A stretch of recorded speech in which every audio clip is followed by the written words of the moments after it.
Kemudian ada satu, ini saya anggap menarik, Thomas Raffles ini, karena beliau ini seorang gubernur jenderal Inggris yang pernah ke sini. Yang saya perhatikan agak aneh, Pak. Dia datang ke sini, kerjaannya cuma cari-cari tinggalan purba aja. Menemukan Borobudur, Trowulan. Ini orang mau ngapain? Nah, kemudian terakhir dia ke Pagaruyung. Jenderal Raffles ini dia mau berjalan kaki dari Padang sampai Pagaruyung. Berapa hari itu, Pak? Berapa minggu? Belum lagi resiko dibunuh. Dia mau, Pak, mencari di mana itu istana Pagaruyung.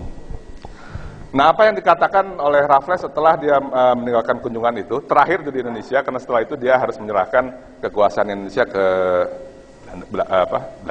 Belanda. Dan dia dapat Singapura, gitu.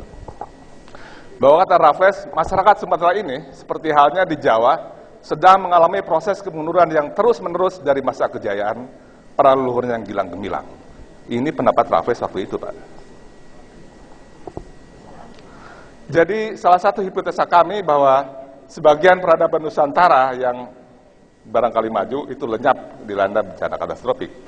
Pasti ada yang hal lain juga tentunya. Nah, kemudian kita membagi ada 3 objek target dari studi BKP ini. Yang pertama adalah kita mempelajari kembali tinggalan purba yang sudah ada di zaman sejarah. Trowulan, Majapahit, Batujaya. Kita coba sepertinya eksplorasi baru begitu ya. Interpretasi ulang dan sebagainya.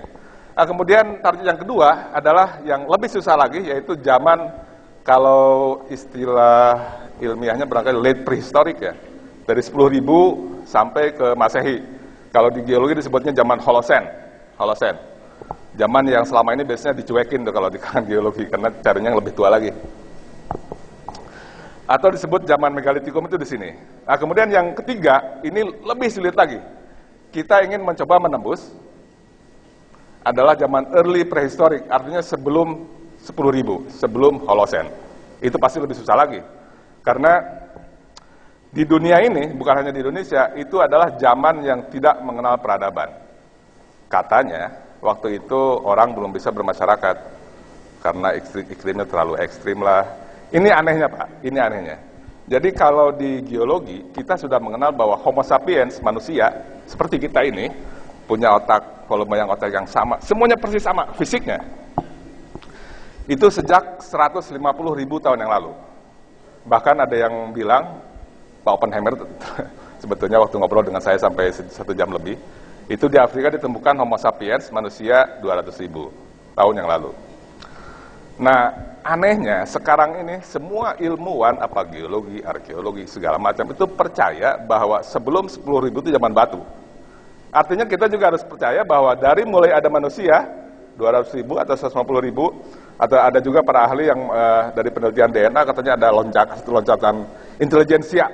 Tiba-tiba penelitian DNA itu luar biasa itu, jadi dia bisa mendeteksi langsung tiba-tiba pintar. Itu sekitar 98.000 tahun yang lalu.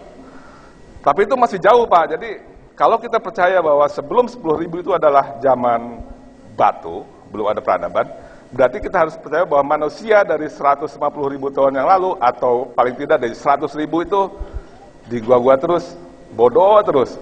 90.000, Pak, kita jadi zaman batu terus. Aneh nggak? Padahal peradaban kita yang kita kenal sekarang, ini ada handphone, ada segala macam, itu berkembang hanya dalam kurun waktu ratusan tahun, Pak. Sejak ditemukan Faraday dan segala macam, 1600-an. Luar biasa cepatnya kan? Atau kita bisa bilang lah bahwa ini merambat perlahan-lahan sejak 10.000. Kemudian ditemukan logam dan sebagainya. Cuma 10.000, Pak. Dan kita harus percaya bahwa selama 90.000-an paling tidak, atau lebih, 100.000 lebih, kita bisa kalah oleh alam. Selalu hidup di zaman batu. Saya tidak percaya, Pak. Baik, metode yang kita pakai ini tentunya juga berbeda dengan arkeolog biasa ya. Jadi kita ingin mencoba satu wawasan baru lah. Mau dibilang arkeologi lah atau apa, boleh. Jadi pertama kita biasanya menganalisis bentang alam, proses geomorfologi yang ada. Yang biasanya kita cari adalah proses-proses geologinya. Kita cari yang proses-proses yang kok ini sepertinya bukan geologi ya, gitu ya. Kira-kira demikian. Kemudian juga tentunya biasa yang kita lakukan adalah survei geologi permukaan, kemudian ada paleoseismologi untuk mencari gempa-gempa purba, paleotsunami, ini Pak Hamzah. untuk mencari tsunami purba, paleovulkano, dan paleolandslide dan sebagainya. Nah, misalnya kalau kita anggap itu memang prospek, ya kita tingkatkan ke survei yang lebih jauh, georadar, geolistrik, barangkali pendahuluan dulu, ada 1 lintasan, 2 lintasan. Kalau misalnya terlihat prospek, ya kita lebih serius lagi, dengan lebih banyak begitu ya.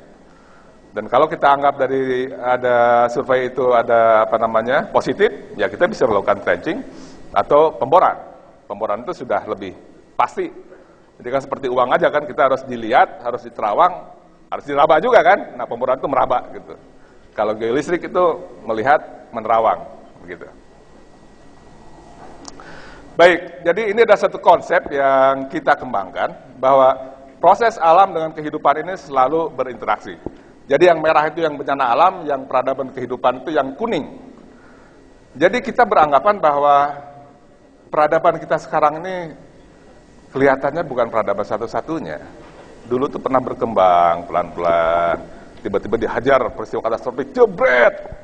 Jadi zaman batu lagi mungkin kalau global ya, merambat lagi pelan-pelan, dihajar jebret, mungkin nggak punah total seluruh dunia tapi hanya regional dan sebagainya. Contohnya Banda Aceh. Kalau nggak ditolong, apa dia bisa seperti sekarang? Tidak, Pak. Musnah peradaban. Yang peradaban yang besar di geologi ada, sudah terjadi. Misalnya, katastrofik besar. Misalnya adalah dari zaman dinosaurus, 60 juta tahun yang lalu, ke zaman mamalia manusia.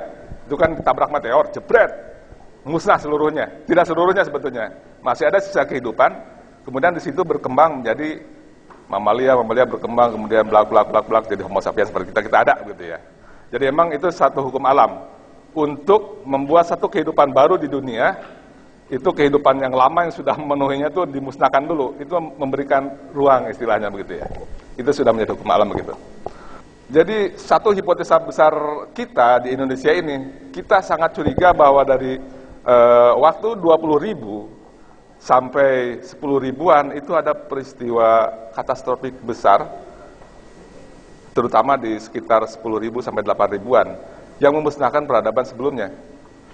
Sehingga sampai sekarang pun kita masih bertanya-tanya nih, di antara yang sampai 10.000-an sampai 1 Masehi ini, apakah masih tersisa peradaban sebelumnya, atau memang kembali ke zaman batu jadi seperti kuburan, baru mulai muncul zaman kerajaan setelah Masehi, begitu ya. Itu kira-kira hipotesa yang ingin kita bangun. Nah, ini adalah data ilmiah tentang kenaikan muka air laut di dunia, khususnya di Indonesia.